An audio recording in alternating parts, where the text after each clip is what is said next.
Hausse de tension entre les États-Unis et l'Iran après que l'Iran ait abattu un drone américain la semaine dernière, qu'on soit venu tout près de ripostes militaires américaines contre des radars, contre des postes militaires iraniens, que Donald Trump ait, à la dernière minute, décidé de ne pas porter ces attaques-là. Où on s'en va exactement dans cette région extrêmement volatile? On va en parler tout de suite avec Jean-Marc Léger. Bonjour Jean-Marc. Oui, bonjour. Quel jeu est en train de jouer Donald Trump avec les Iraniens? Oui, il faut que les gens se comprennent. Nous étions à 10 minutes d'une guerre entre les États-Unis et l'Iran. Et l'Iran, vous savez, c'est pas la Syrie, c'est pas l'Irak, là. C'est un grand pays. Les conséquences sont très, très graves. Et c'est la méthode de Donald Trump. Il crée des crises et après, il essaie de les résoudre. Vous voyez, il y a une crise par jour avec Donald Trump. Et celle de l'Iran, c'est une crise vraiment fabriquée, là, à partir de rien.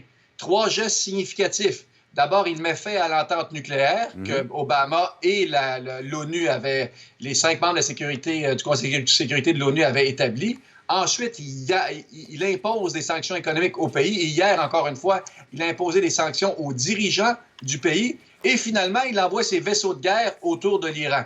Tous les facteurs, dans le fond, qui sont réunis. Et il est surpris que l'Iran réagisse. Ben, c'est ça, c'est créer une crise. Et ensuite de ça, essayer de la résoudre ou en tout cas de s'en sortir le plus possible. Tout ça, les yeux rivés devant l'élection de 2020. Parce que Trump, pour exister, a besoin d'ennemis.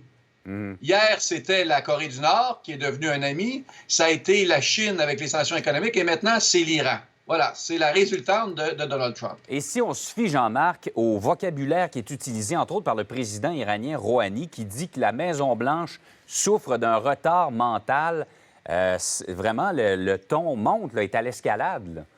Oui, et Trump a dit aussi, d'un autre côté, que si c'est la guerre avec l'Iran, ce sera la fin de l'Iran. Vous savez, c'est des déclarations qui n'ont aucun sens. Quand il négocie avec le Mexique et le Canada, il est dur, mais il sait qu'il va gagner. Mais avec l'Iran, c'est différent parce que derrière l'Iran, il y a aussi l'appui des Russes qui est là et un peu de la Chine également. Donc, quand on s'attaque à l'Iran, on s'attaque à toute une dynamique géopolitique. Mais lui, de son côté, il a de ses amis, l'Israël et l'Arabie saoudite, qui sont 2 ennemis jurés de l'Iran. Fait que l'Iran, c'est le parfait méchant pour une campagne électorale pour Donald Trump. Mais la conséquence peut être très grave parce que ça peut s'enflammer rapidement. Cet homme qui a dit qu'il voulait ne se concentrer qu'aux États-Unis, vous voyez, Make America Great Again, se concentrer sur les États-Unis, est en train d'allumer des feux partout dans le monde. Ouais, c'est une véritable poudrière et les enjeux sont énormes dans une région là, qui est très, très, très sensible.